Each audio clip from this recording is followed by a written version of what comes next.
pleasure to introduce your host of mine, Mr. Morris Bartlett. Yes! Hello, Internet High Live Studio audience. How's everybody doing tonight?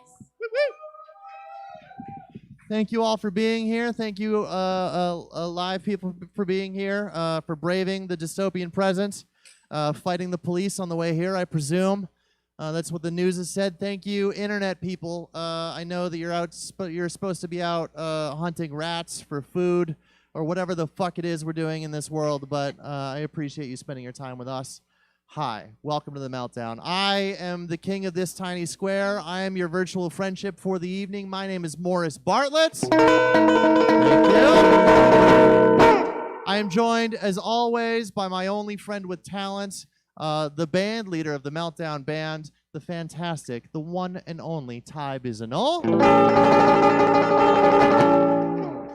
And for those of you who don't know, this is a stand-up comedy show where we get comedians and we get them to do whatever weird, stupid bullshit is in their heart, right? Because as a comedian, you get to go, not in the last 3 months, but you get to go all over the place and speak to all kinds of audiences, and not everybody likes everything. And as much as we like to pretend we're not, as comedians, we are half artists. And that means that we want to do dumb shit. So if a comedian has a PowerPoint presentation stuffed up their butt, or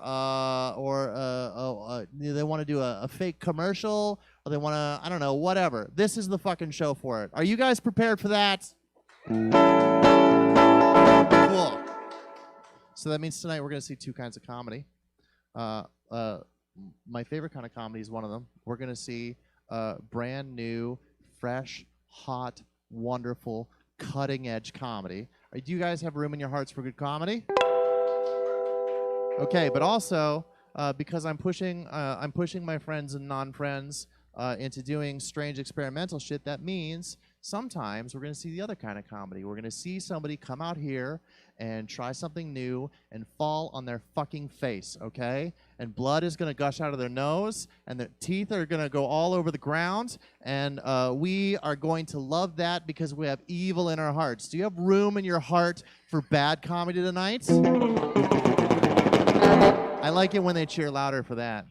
Yeah, man. That's okay. What I will say, though, is when somebody comes up here and they try something that doesn't work, we enjoy their suffering, we lick up their tears, we're awful human beings, but also, you know, that's the cost of progress. So in the same way that we give posthumous medals to dogs that we shot into space, you know, or whatever type of person that we don't consider fully human and we do medical experiments on, and 100 years later we erect statues to them and pretend that that's enough, we love and honor our comedians, okay? So in the same way that you would cheer on an Aztec human sacrifice and not kick around their heads, all right? I'm just saying. I only chose the best and some medium comedians to be here tonight. Okay, great. Hi, Ty, how are you? I'm good, man. How are you? Not bad. We went to a store that opened. Stores have been starting to open. Slowly starting to open. And so we engaged in capitalism. I know that's not popular, but we went... Thrift store capitalism. Yes. So we went Value Village. We went to the Value Village, which is appropriate. The one in Richmond. Dude. Yeah. Yeah, we were serious about it. Yeah. Well, yeah, you got to make a small trip because there used to be a whole bunch of rich Chinese expats in Richmond that would donate all their cast-off clothes. Yeah, which I don't know why I thought that was a good idea for me to go shopping there. Oh, yeah. Like, none of these yeah, pants are because fitting. you're like 7'9" tall. Yeah, but the waist, it's like they don't make like 29.45 pants. You know what I mean? Right. It's not a thing. Well, also, I have the problem that, like, if I look for a large, I forget that they mean a large in Malaysia. Yeah. Right? I need, like... that problem, I need giant deformed elephant man clothes if I'm getting Asian sizes. Yeah, these are the closest I could find to full-length pants, to be honest with you. Yeah, I tried them on.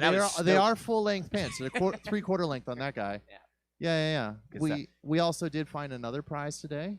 Oh, yes? Well, we found it actually, like, a little while ago, but we only finally brought it to celebrate. Oh, do you know what we're talking about? I just in honor of the civil disobedience that is rocking our world, in the honor of the counterculture that is leading the charge these days, we went and found Fago.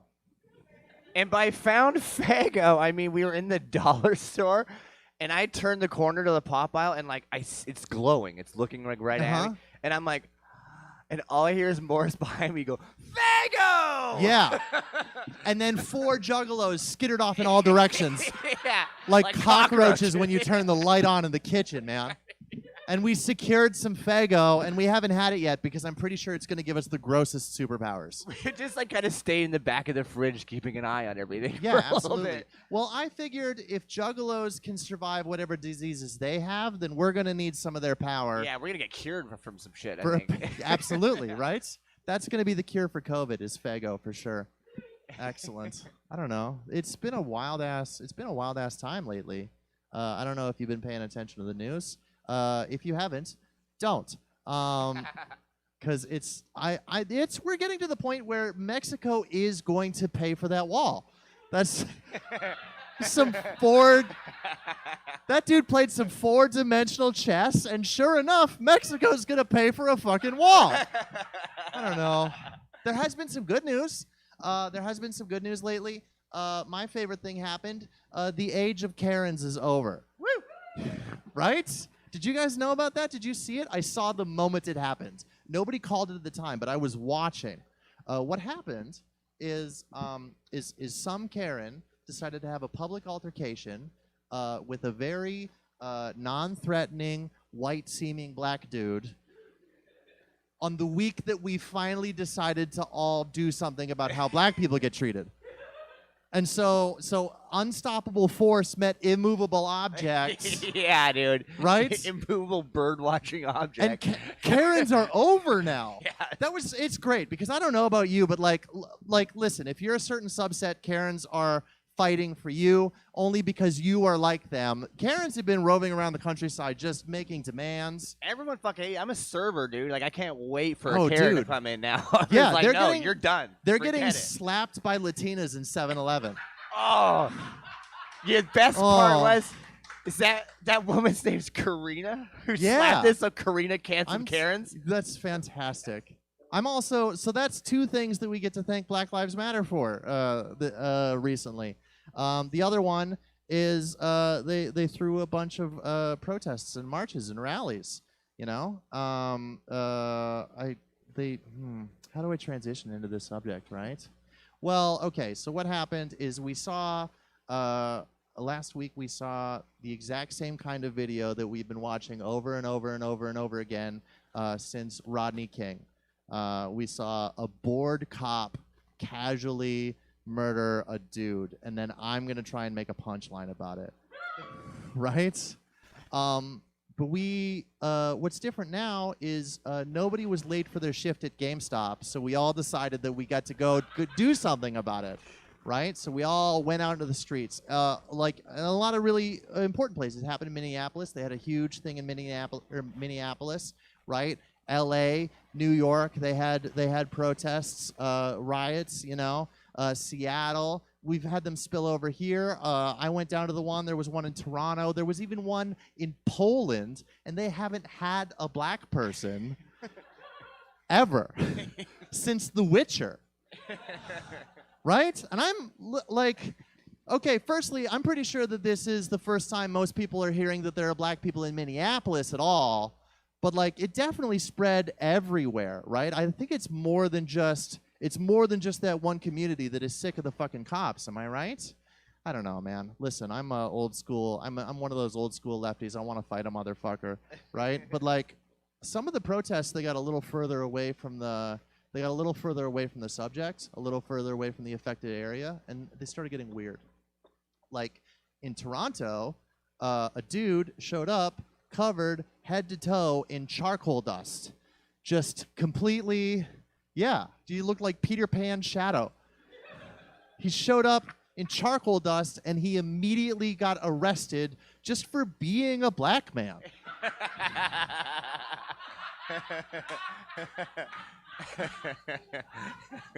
Comedy's fun, guys. I don't know. It's not bad.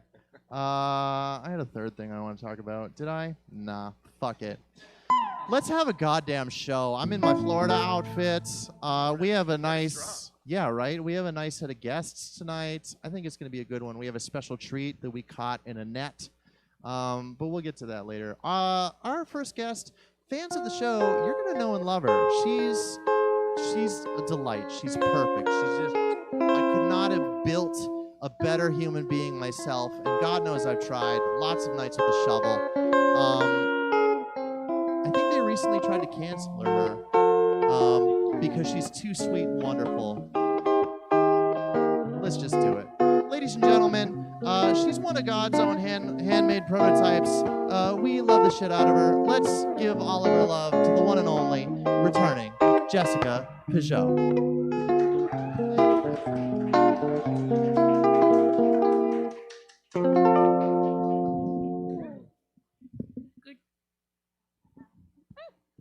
I swear this never happens. Good to be back, everybody. I'm not going to talk about being nearly canceled for being vaguely nice to an unpopular dude. I was nearly canceled for being excessively nice. That is true. But more importantly, what happened to me today is I got into an altercation with a next-door neighbor of mine because when I was going into the door of my building, she suddenly rushed forward to open the door before me, and I just was furiously upset with her because I had forgotten that people used to hold doors open for each other. I forgot! And I wasn't ready for it to come back.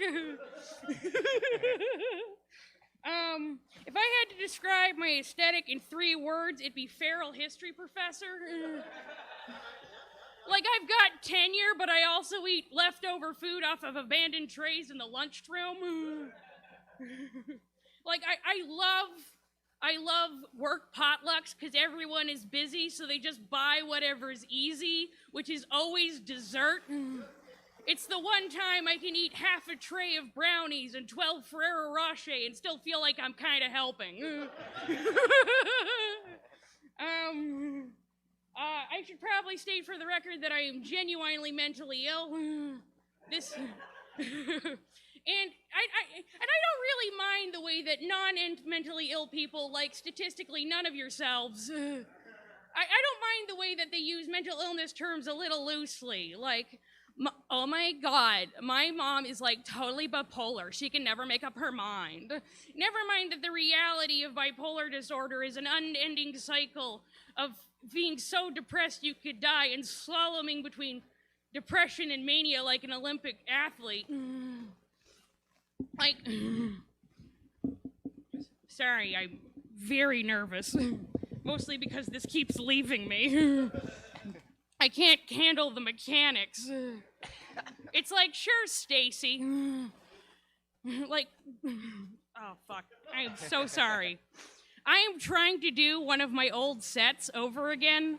I'm trying to review it, but I'm so anxious to be in front of Morris Bartlett, the one, the only, after a week away.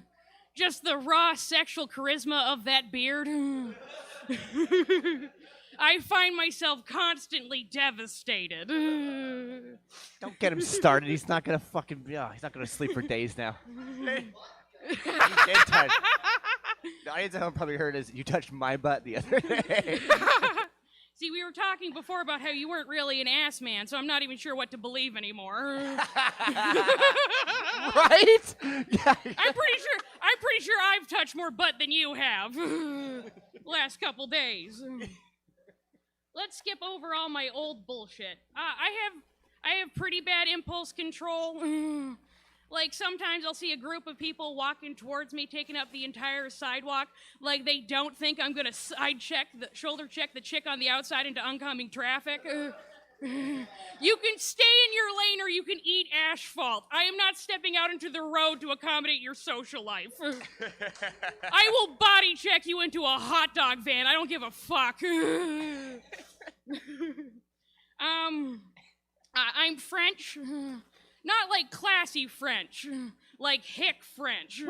Yeah. This is not paintings and pastries French.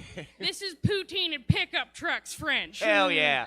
Hell yeah. And one of the things that I have learned as a bilingual is that speaking English is a lot like dating a girl who wears sweatpants to restaurants. But speaking English is like marrying a woman who taxidermies squirrels. Like,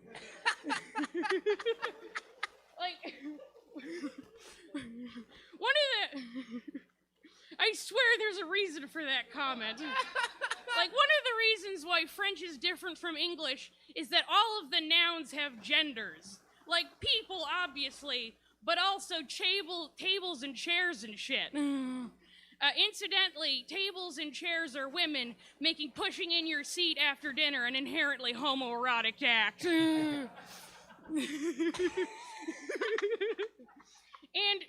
like, when you pay attention, you can sort of notice a pattern, like, business, office, and success are all masculine, but kitchen, house, and grocery shopping are feminine.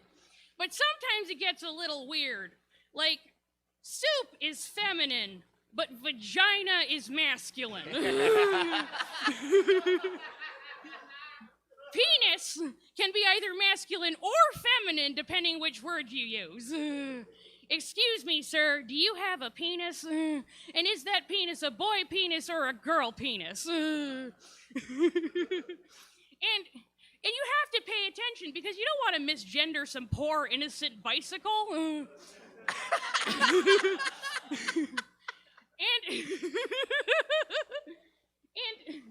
like it can matter a lot because like salad, feminine means salad. But salad, masculine, means bastard. And poutine is a delightful Canadian delicacy concerning French fries and gravy, but putain means whore. So do try not to go to Quebec and order a prostitute with extra cheese. And you know, if we do not have a French burlesque dancer named Vladimir Putin, then we have failed as a species. Like, when you first started out as an exotic dancer, you probably weren't considering government death squads and assassination by polonium poisoning. But in show business, there's no such thing as bad publicity. And whether or not it's the government censors or the hit squads, it's just nice to know that someone's paying attention. Vladimir Putin, if you're out there, you can come kill me anytime you like. I want to create a set that's just insulting dictators that would have me murdered for it. That is my #1 bucket list. I don't know how far I'll get down the list before I kick the bucket, but it should be fun. And another thing about French grammar is that the masculine always dominates, which means that if you're in a group of people, if there is even one man, then grammatically you are all men. But that seems a touch unfair to me. And I'm not going to argue for complete linguistic equality. That's probably a bit much. But I think that the masculine should only dominate if the man in question could beat that many adult women in a fight. Yeah, like Morris. Like, if 3 women jumped him in an alleyway, I think he'd do all right. I'm going to give him a 4. But Taylor Morey, like, I'm going to give him a 0.5. Because a 10-year-old could definitely kick his ass, but a 9-year-old, he might just hold his own. Incidentally, I get a 0 because I'd just be fighting myself. And French is a language where they got bored halfway through their numerical system and they started putting math in it. Yeah, like it goes 10, 20, 30, 40, 50, and then it's 60, and then at 70, it's 60, 10. Yeah. And then when you get to 80, they start putting multiplication in. It's 420, blaze it. And then at 90, you add even more, it's addition again, it's 420, 10. And And I sort of wonder if the French were just relieved when the new millennium hit and they never had to say 1999 ever again. Like, sure, the Y2K virus could have wiped out all digital technology on Earth, but at least we never have to party like it's 1,900, 420, 10-9 ever again. I'm going to work on saying that eloquently, but thank you for letting me use my degree. Okay, bye-bye now.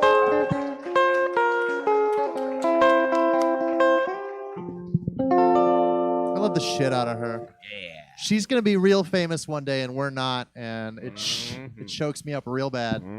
Yeah, You say that now. yeah. You say that now. All right. Cool. She was talking about one of the other somebody that they hadn't met yet. She was saying that Taylor Morey couldn't beat up a 9-year-old. He could. He could hold Could his beat own. up a 9-year-old, but but not not a a 10-year-old. Okay, well, I feel like that's unfair to Taylor Morey. He seems like the kind of guy who would at least know how to use tools. Right? Yeah. Or hire it out to somebody or philosophize about it. You think he's gonna outsmart these 9-year-olds? Yeah.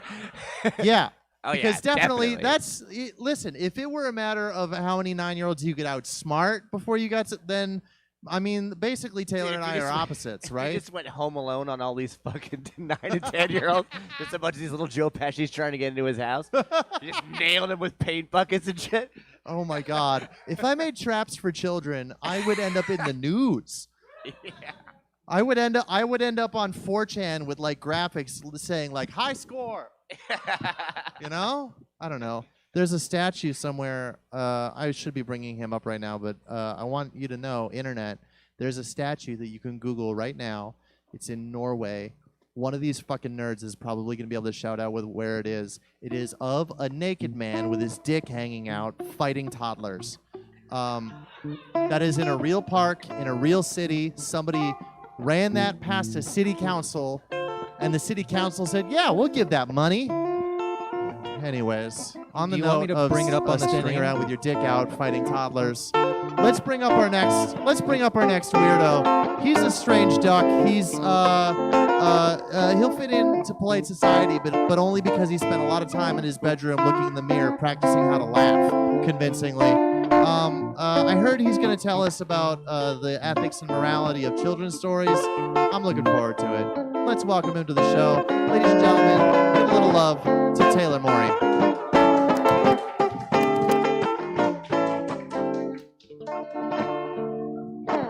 Thank you. If I was an artist, I would have put that on with my mouth. Speaking, incidentally, if anybody has some 8-year-olds or 9-year-olds with birthdays coming up, I do children's parties. I was wondering. I think it's cool that Fago not sponsored us. I was wondering what kind of superpowers does Fago give you, like exploding back knee or kind of that kind of. You get real So good at like, face so like painting. most of the comics here, they already do that. So. The essence of comedian. Well, thank you guys. Thank you for having me. I'm going to do something a little bit weird, like Morris said. And so my presentation is going to be a meditation and philosophical exploration on mining practices on the turn of the 20th century, feudal vassalism, ethical consumption in a capitalist society, unconventional relationships, and what the holidays mean to you. It's called Of Bumbles and Blood, Problem of Evil in Rudolph the Red-Nosed Reindeer. Rudolph the Red-Nosed Reindeer was created by Robert L. May as the subject of the eponymous book in 1939 and adapted into the song that we all know in 1949. The story we all know. Reindeer is born with a bioluminescent nose, is ridiculed by other reindeer. Santa realizes his deformity can be exploited, and he saves Christmas by leading Santa's sleigh through inclement weather. Inspiring. This is the sanitized version we have been fed for over 8 decades, because in 1964, a stop-motion special was made with an expanded story under the auspices of NBC and General Electric. The book, song, and special are what we call the canonical trilogy. Anything else, any other further adaptations like Leroy the Redneck Reindeer, that is appropriately labeled as propaganda. And we all know the basics, so we'll speed over the beginning. Rudolph born, freak with red nose. Donner's toxic masculinity forces Rudolph to disguise his deformity. Fans of Johnny Tremaine will really like this story. And on his first day of reindeer school, sure, his glowing nose is discovered after he pops a boner after a fellow student, Clarice, says he's cute. And humiliated, he runs away. Meanwhile, at Santa's factory, an elf called Hermie has missed elf practice. Who the fuck wrote this? Elf practice. Fine. Hermie missed elf practice because he was pursuing his true passion, dentistry. It's the North Pole. There's not a lot to do. After being made fun of by his boss, Rip Torn, I don't have pictures with me, but if you remember this show scene by scene like I do, or after this, you can go up and look, and you will see that his boss looks exactly like the actor Rip Torn, and you'll go, he was very good. I should trust Taylor's references more often. Thank you. Hermie quits with no written notice. Rudolph and Hermie meet one another, decide they are both misfits, and decide to travel somewhere together. Here we hit our first massive red flag. Reindeer, or caribou, are weaned off their mothers at 6 months and begin to grow their first antlers at 2 years. Rudolph is, at most, 2 years old. Hermie is old enough to work and pursue dentistry. Not at school, by the way, just as a hobby. From being dejected for his nose and saving Santa, we have made a huge leap to an interspecies Lolita. There's going to be a lot of literary references, I'm sorry. Here, it's standard at the Vest Comedy Hour. Here we have meet a fascinating character. It's not Santa. It's not the heat miser from that one creepy Christmas special. It's a prospector. Presumably, this prospector joined the Klondike Gold Rush with thousands of others and to participate. And if that's the case, we've run into a problem. Because we know we are still in the North Pole, Santa's domain. Why is he so far north, and why is he still searching? The Gold Rush ended decades before the book was ever published. To explain this, we must remember one key factor. Santa Claus is a well-known practitioner of blood magic. Conventional physics says that all 8 reindeer Santa that be vaporized the moment they reach the speed to hit every child's house all over the world in a single night. To circumvent these laws, old Kris Kringle engages in the dark arts to manipulate time and space. The source of this we'll discuss later. Another aspect of this prospector is his deep knowledge of and hatred for his nemesis, the abominable snowman, or Bumble in the prospector's dialect. The Bumble is known and feared by the other citizens of the North Pole, except for Santa Claus, who appears ignorant or uncaring of the beast. Or is he? It's possible that Santa tolerates the monster's presence, allowing it to patrol his borders, using it as a convenient boogeyman to scare these subservient elves into obedience, and occasional dead workers worth their unquestioning servitude. But the more likely scenario is that Santa can't defeat the Bumble. He would not allow a threat to his power to exist so close to his territory. Enter Yukon Cornelius, the prospector who possesses the human technology of firearms. As punishment for mining too far north, into his domain, Father Christmas engaged in Santa-ic rituals to bind Yukon Cornelius to the land, and the only way to lift the curse is to kill the Bumble. A ragtag crew now assembled. Yes, it's going to go on. A ragtag crew now assembled. Rudolph, Hermie, and Yukon have a chance encounter with the prospector's mortal enemy, the Bumble. Oh dear. Being a dishonorable man, Yukon Cornelius facilitates their escape on an ice floe rather than battling the creature, thus avoiding his fate and contributing to the breakup of the polar ice caps. After sojourning through a fog bank and debate over what it more closely resembles, pea soup or peanut butter. By the way, Hermie, it's pea soup, you fucking pedophile. They arrive at Santa's dirty little secret, the nuclear dumping ground of the North Pole, the island of misfit toys. Ruled over by King Moonracer, a winged lion who's presumably the last of his species and is always speaking through a reverb pedal, we find a group of strange toys, a bird that swims, a cowboy riding an ostrich, a water pistol that shoots jelly. King Moonracer, flies around finding unwanted or discarded toys and bring them back, kidnaps them, to his island. A lot of Epstein parallels in the story. We don't know who set him to his task or if he's just doing it of his own volition, but what is apparent is that Santa ranks higher than King Moonracer, making him an emperor. Now, most of these problems faced by the toys aren't really problems at all. Bird that swims, it's just a unique, fun bath toy. Cowboy on an ostrich, somebody at Hot Topic will love it. Water pistol filled with jelly, empty it out and refill it. At worst, you have an infinite supply of at worst case scenario, you have a solution for world hunger. But you know what's more disturbing than a train with square wheels built by an alcoholic elf after a week-long bender? Talking toys. A subcategory of evil I call the problem of sentience. None of the other toys at Santa's workshop have been shown to exhibit any signs of life. But these ones are walking, talking, singing, and thinking. They are self-aware enough that they have reasoned themselves into a state of depression. Each of these toys is another potential installment of the Conjuring series, and it's never addressed. Now it could be that the island of misfit toys is enchanted, and that merely bringing them there imbued them with consciousness, and then it seems unimaginably cruel that King Moonracer would bring them there to suffer with him.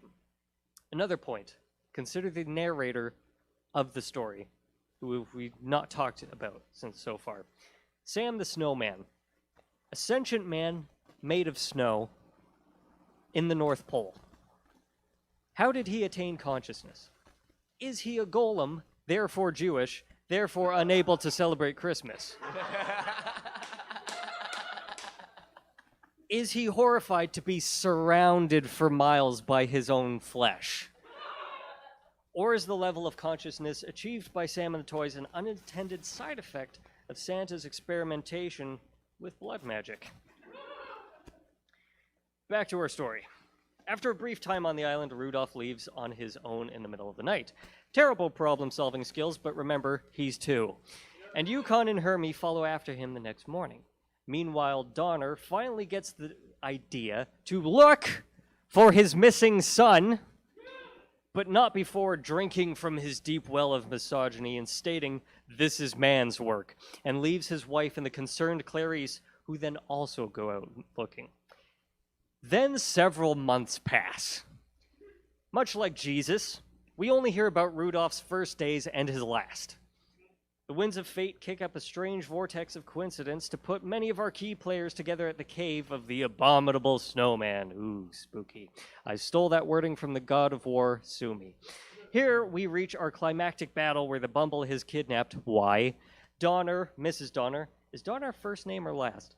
And Clarice. Donner is gravely wounded. Mrs. Donner hasn't done shit, so she's dead in the fridge. That's for film buffs. Rudolph attacks the Bumble, but is knocked unconscious, and then they are saved by the prospector and the child predator. That's a sentence I never thought I would say again. Creating a distraction via the world's worst imitation of pig, which should be easier for that creep, and subsequently dropping rocks on the snowman's head, Hermie uses this opportunity to pull out the creature's teeth, not taking into account the Bumble's claws, enormous strength, and size alone. And curses, like rules, are meant to be broken. Our unlikely hero, Yukon Cornelius, takes on the Bumble with renewed vigor, and his faithful sled dogs fighting the beast until they plummet off the cliff like Gandalf and the Balrog. Our survivors return to the North Pole, and Santa's depravity fully comes to light. The subplot of the story has been Mrs. Claus trying to get Santa to eat because, quote, nobody wants a skinny Santa. Yeah, fuck your health, Santa. Let's just have you yo-yo all year. It's fine, probably. And we never see Father Christmas eat until he's fed this nondescript purple-gray mush, which literally makes him fat between scenes. What is the source of this strange calorie-dense meal? I'm glad you asked. It's the same source as the blood for his magic. Think about it. Santa is centuries old, an eldritch horror like Cthulhu. He requires reindeer to pull his sleigh, and they live no more than 20 years. There are only 8 to 9 slots available. Soylent Purple is reindeer. And nobody has a problem with this. So where does that leave us? Well, Hermie gives up dentistry and has a long, successful career committing sexual assault as a Hollywood producer, but dies in 2002. So he's remembered as a good guy, only to be exposed in a BuzzFeed article 10 years later. In the story, Yukon and the reformed Bumble return, but that's just Hollywood bullshit. They're both dead. An insane storm approaches and Santa has an ugly meltdown where he cancels Christmas for racist tweets, which gives you pause. Santa, at the slightest hint of adversity, proves that he's learned less about the holidays than the Grinch did. But Rudolph volunteers to lead the sleigh with his fog light nose on the condition that they redistribute the misfit toys. Red nose, redistribution, seizing the means of production, odd communist propaganda coming from major American corporations. Santa agrees because the real issue is that they can't see, not that, I don't know, a storm will crash a sleigh faster than a suicidal pilot. Does nobody read the news? A plane. Donner accepts his son and mourns his wife. Clarice continues to do nothing. And the Misfit toys are airdropped over America to spy for the Red Army. And lastly, King Moonracer dies alone in a snowdrift. Thank you, good night.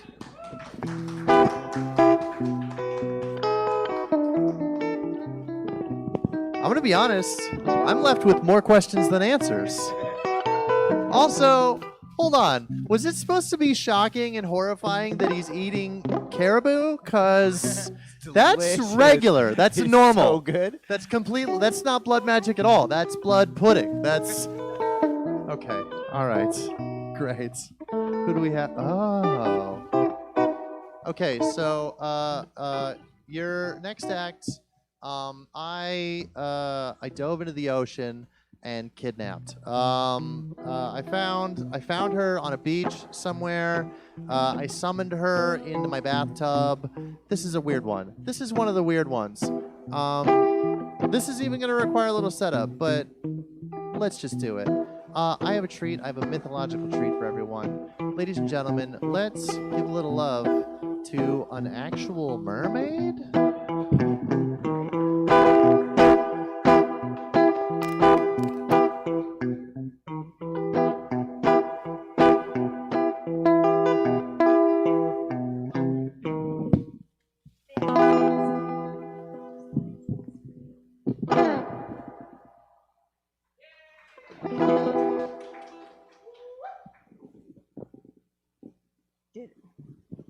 Did I get it right? Yes, I did. Excellent. Thank you. Well, look at you all here. And I'm hoping there's people watching this at this point. So good. I'm just going to assume there is then. Good. Well, welcome. Hi, I'm Mermaid Tristan, and I am a mermaid, as you might have seen. And I have to say, you humans are really interesting lot. It's nice to see so many of you all at once. I mean, I know you guys probably didn't expect this evening, and that's understandable. I mean, I like a chance to open people's eyes, blow your mind a little bit, and, this is a memorable night. You don't get to see this this every day. I mean, unless you do a lot of mushrooms, you might see it every day, but probably not. So, I mean, like, make it memorable. Like, if you're at home and you still have any alcohol left, like, maybe pour a drink and toast, or, like, be like, I'm going to try that one kinky sex position tonight. Like, circle the calendar. I have seen a living, breathing, intersectional fourth wave feminist. Yeah, it's a joke, because if that's a myth too. If that was real, I would be giving my place to a queer woman of color right now. So, yeah, don't worry, we're getting there. It's slowly but surely. Somewhere over the Rockies, everyone's going, what was that even close to? That wasn't a joke. That wasn't funny. But you humans, let's be honest. You guys, you really don't like a lot of things. And you're really, really good at pigeonholing people, objects, creatures into really, really boring stereotypes. I'm going to just start and talk about the boring stereotype of, oh, say, mermaids and our reputation. Because we get tarred with a very unfair brush, if you ask me. We have the reputation of being fearsome, scary. We're going to lure you up onto the rocks. We're like, come on up here. Come on over here, boys. Come on up onto our rocks. And then kersmashy, sing, bloop, bloop, bloop, bloop, and awkward funeral. And I don't think that's fair. I mean, like, who's saying this about us? Like, let's see who's, like, doing the press and the trolling. So traditionally, the people who are saying this about mermaids are sailors and pirates. And I mean, like, traditionally, what are sailors and pirates known for? This is like, oh, we can't pay you with real money. We'll just pay you in rum, because the water's probably got bacteria and it'll make you crazy. So, all right, you either drink the water and you go nuts, or you're drinking rum. Go nautical life. So you've got a whole bunch of dudes who are on a boat who've been together for who knows how long, drinking either poison water or rum, and then they see us. And then they crash onto the rocks. So how is that our fucking fault? I'm pretty sure everybody here tonight got in the car and got from point A to point B in one thing and didn't be like, holy fucking unicorn. Like, no, nobody does that. But like the sailors run aground and all of a sudden it's like, oh, that was a fucking mermaid. She was singing. She had her titties out. And it's like, dude, you have the fucking internet. You're a human. Titties, really? That's the thing that distracts? Fuck you. I hope you drown. Assholes. Right. Okay. Well, that's fair. I mean, it depends on if you're like driving into a boat ramp, in which case, yeah, that's not how you drive those boat ramps. But yeah, we've got the bad rap, and it sucks, and it's not fair, and it's, you know, we're not the only ones who have to suffer from that. Like, I mean, sharks. Everybody fucking is scared of sharks. Pete eventually fucking ruined it for everybody, like with that one picture of the giant shark under the teeny weeny little girl, which, like, it's like, okay, sure. And then Steven Spielberg made the movie, which has that music to it, which it doesn't matter, like, anybody. You're in a kiddie pool that's like a foot high in your front yard in the middle of Langley, and someone goes, "Dun-na," and you're like, come on, man, that's not fucking cool. Yeah, you will clear a pool faster than throwing O. Henry in there.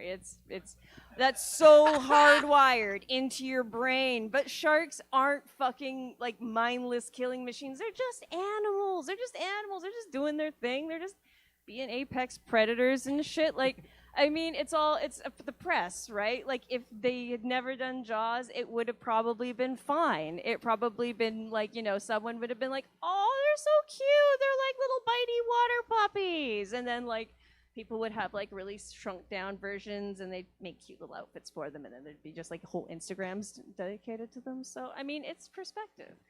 Dragons are another one who, like, they get fucking shit on for no fair reason. Like, it's not cool. I mean, dragons suffer a lot. I mean, you think about what they go through. You're at home, you're asleep, some dude in, like, body armor breaks into your house and tries to steal your shit and stab you. What the fuck are you gonna do? If that dragon lived in the States, he would just go to Walmart and buy a gun and shoot it, be like, he was on my property. I right to bear arms and defend myself. And not one American jury, I bet you, would probably be like, well, the guy had it coming. He broken into his property. But I mean, there are some things that are true in the myths. For instance, I know that like dragons do like to eat maidens, and sometimes fish. But I mean, it's more than I want to know. But I am going to wrap this up, and I am going to probably find my way outside and find a cannabis cigarette and become baked fish. But before I do that, I am going to leave you with one thought, and that is: so you guys have a thing on land that you call tossing salad. I'm pretty sure the same act for my people is called flipping the seaweed. Thank you very much for having me up here. This was a lot of fun.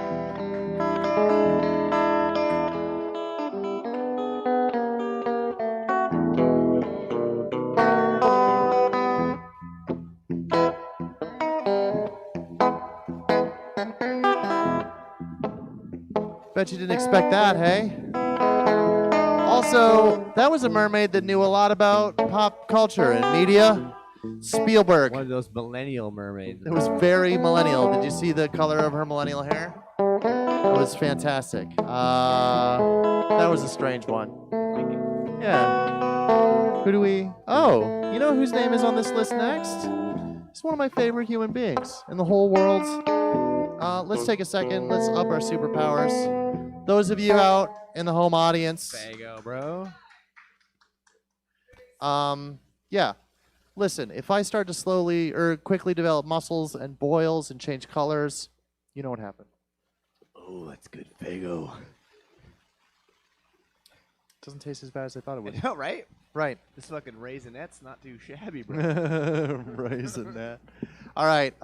Listen, we don't get this all the time, but our actual talented friend, the leader of our Meltdown band, he's actually a stand-up comedian.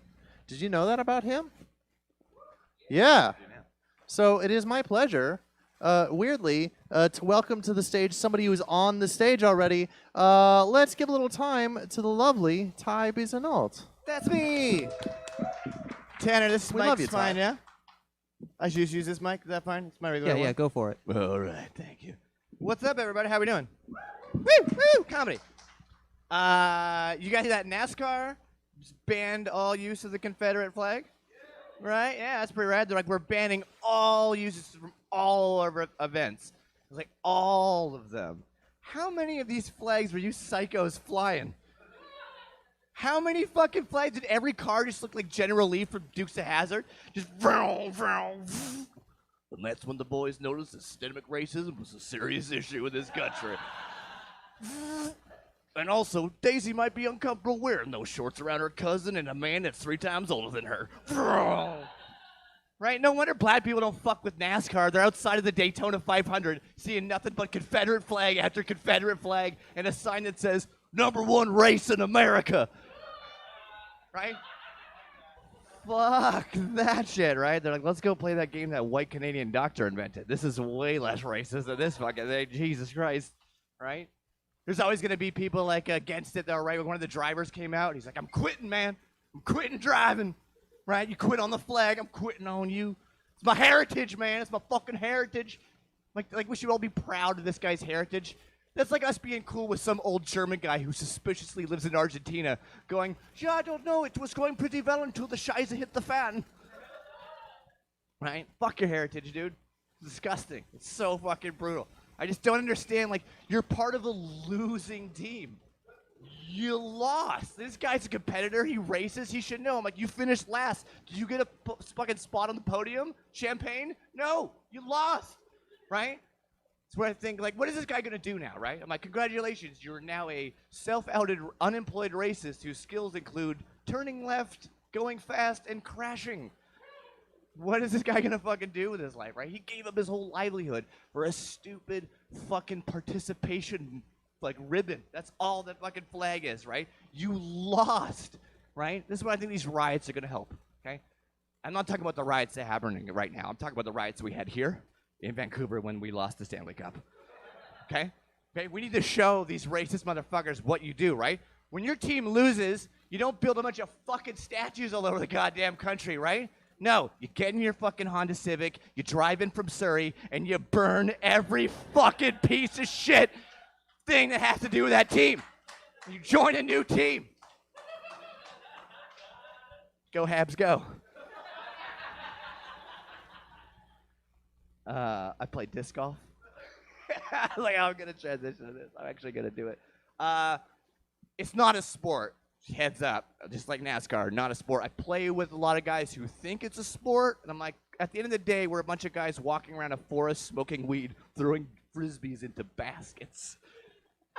It's like super sporty, right? But there's always like crazy people that play, like a wide, diverse group of people that play. I played with a rabbi the other day. And it was on Sunday. He had like a little a group with him. I'm not Jewish, so I don't know what the name. But it was like equivalent of Sunday school essentially. But they're all playing frisbee golf. And okay, I have been mistaken for Jewish before in my life. And I think this rabbi thought I was a Jewish guy because he invited me to play with them, which was like super cool, right? And he's crushing it. This rabbi's like really good at disc golf. And you just hear some things you would never hear in your life, right? Like this rabbi shoots and one of the kids goes, "Great shot, Rabbi!" And I was like, that's amazing, right? We get over to like one of the holes that has water in. I'm like, whoa, you really parted the seas with that one, Rabbi. Yeah. Yeah, he did not want me to play with him anymore after that. There's this other guy. He's just like this local guy. His name's like Rob, I think. He's like, I don't know. He looks like he's 108. He's always just like, I go play early in the morning. It's like 10 a.m. and he's like shit-faced on Wildcat beers, right? So you won't give me some? I'll give you some advice what to do with that disc there. And I'm like, I don't need any advice from you. Just not have 8 kitty cats before fucking 9 a.m. and I'll be just fine, right? I don't like playing with that guy though because he says some questionable shit sometimes. He was like, man, there was these guys in the park the other day. They were kissing. It was fucking gross. I was like, Jesus fuck, Rob. Come on, man. You can't be talking like that, right? We keep playing a little bit, right? And I'm about to like drive. And he's like talking about women. Like, this guy's ever gotten pussy. This guy's got pussy since disc golf was invented in the fucking 80s, right? So brutal. So he's like standing there. He's like, yeah, man. He's like, I mean, I'll do anything with a woman, but I eat pussy. I don't eat pussy, man. I'm about to drive. I was like, wait a minute. I was like, you don't eat pussy? And he was like, no. And I go, yeah, that's super gay. Oh. All right, that's my time, ladies and gentlemen. Thank you so very much. Your host, Mr. Morris Bartlett. Delightful. Let's love time isn't alt, everyone. Excellent. Great. Are you still going to want to be my friend if I start genuinely drinking Fago? Yeah. Oh, shit. I need friends with better taste. Okay. Listen. It's been a nice night. I have one act left for you. Do you guys have room in your heart for one more comedian? Perfect. This guy, he's exactly the dude you will find at any house party that's gone on for 3 whole days. You might find him if you flip a rock somewhere. He's got a lot of practical advice about what to do if the drugs he took are not the drugs he thought they were. He's a delight. I'm glad to see he's survived quarantine and only gotten weirder. Ladies and gentlemen, let's give a little love to our final act of the evening, the one and only Stephen Peeber.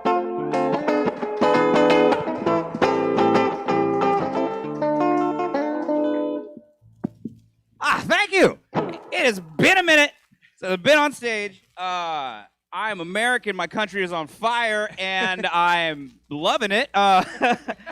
I've never been happier to be up in Canada these last few months. And fuck, man, I love that the Team America World Police movie. That shit was America. Fuck yeah, coming in to save the motherfucking day. Yeah. Canada's got one too. He goes, Canada, fucking rights, eh? Coming in to set a good example. And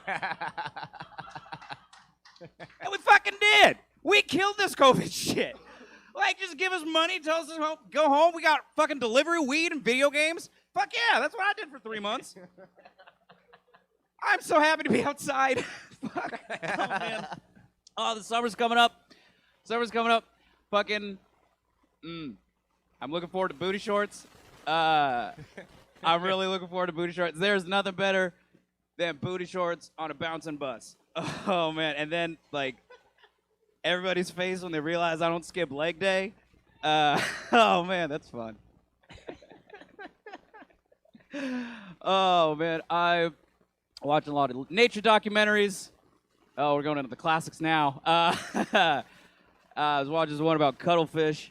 David Attenborough comes over. He's like, the male cuttlefish, during mating season, the smaller males disguise themselves as females and sneak by the males fighting and mate with the females. I was like, that's my jam! Yeah! I'm a bit of a ladies' man. Fuck. That's how that goes. The platypus is fucking weird. They got the duckbill, they got the beaver tail, and they lay eggs, and they're fucking poisonous. They're poisonous, and it's just the males. And the males have a poison claw on their back leg, and they use it to sedate the females and mate with them. And Bill Cosby of the Animal Kingdom. I don't know why we're giving these things credit. They're rapists. I mean, but I feel like most animals are. I don't know if we can describe. I don't know. After fucking Tyler shit, I don't know if we can describe like human morality to animals. Because there's like barbed penises and stuff that hurt, and just like, oh, that's not right. Well, that's how I gotta fucking do it. Well, it doesn't. Okay, I'm done with that. Started buying Magnum condoms recently. Dress for the dick you want, not for the dick you have. Yeah, dude. Growing into them. Regular ones give me muffin top now. That's weird. Everybody wants a big dick, and nobody wants a big vagina, and I don't think that's fair. Vaginas come in all sorts of different shapes and sizes, and they're all dope, right? But everybody expects to be all, like, neat and tucked in, like fucking hospital corners and shit. That's not the case for all of them. Some of them look like kale. You better get down there and eat it anyway. It's a fucking superfood. Yeah, right.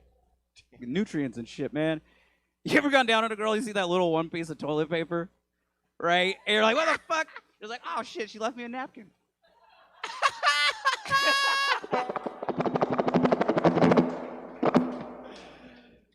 Oh man. Oh fuck. Oh, okay.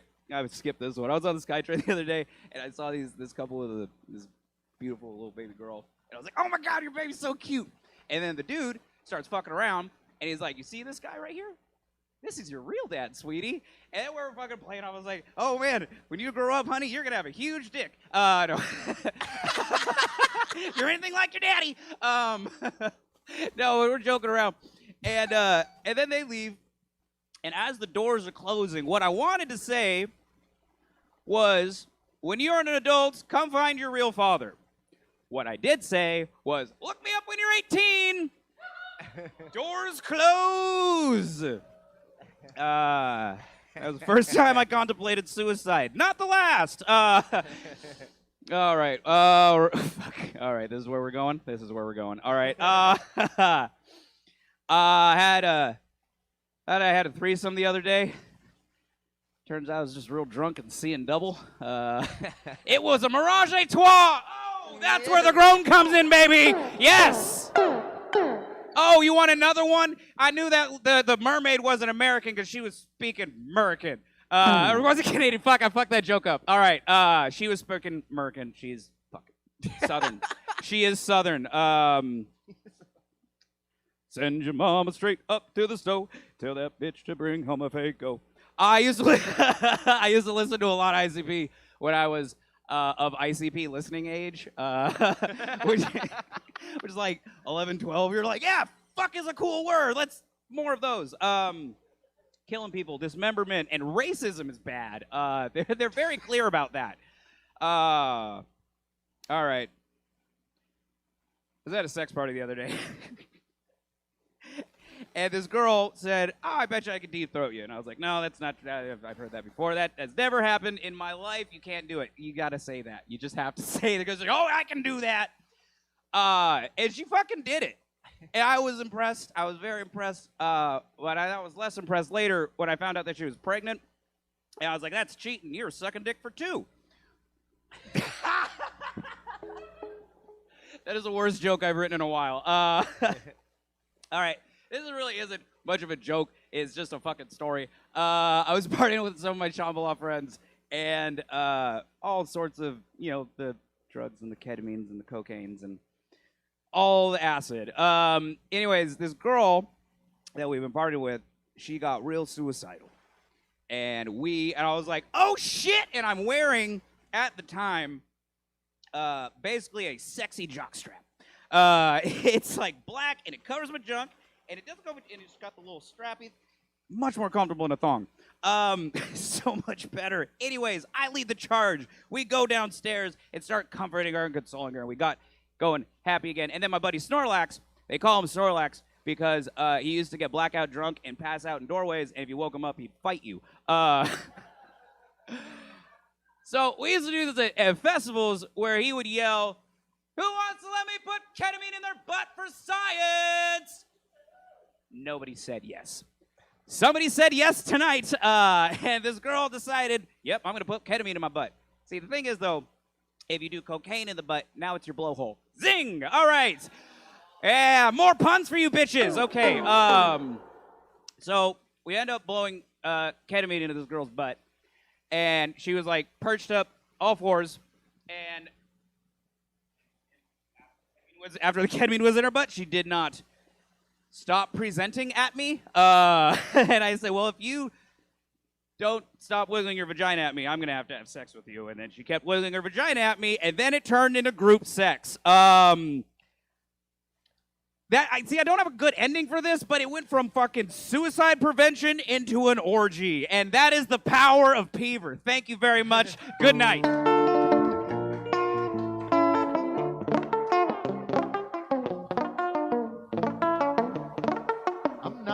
Surprised that he knows a lot about Insane Clown Posse. Right? I don't know. Listen, that was the guy who, when we thought this was all going to turn Mad Max-ish, that was the guy that you were going to find. He was going to be selling you potions and gear. You know what I'm talking about? That's the dude you visit right before a boss fight. A gross boss fight. Okay. All right. Okay. All right. We had a decent little show tonight, hey? We had a nice little meltdown. Did you guys have a good time? I promised you 2 things tonight. I promised you good comedy. Did you have good comedy tonight? I promised you bad comedy. Did you have bad comedy tonight? Excellent. I've been Morris Bartlett. This has been Ty Bizzanol. You have been you. This has been The Meltdown. Click a button. Come see us next week. We're every single week. Anytime now, they're going to let us have live audience in here, at which point I am going to throw a fucking rager. I'll see you here. That's it. You're the best. Good night.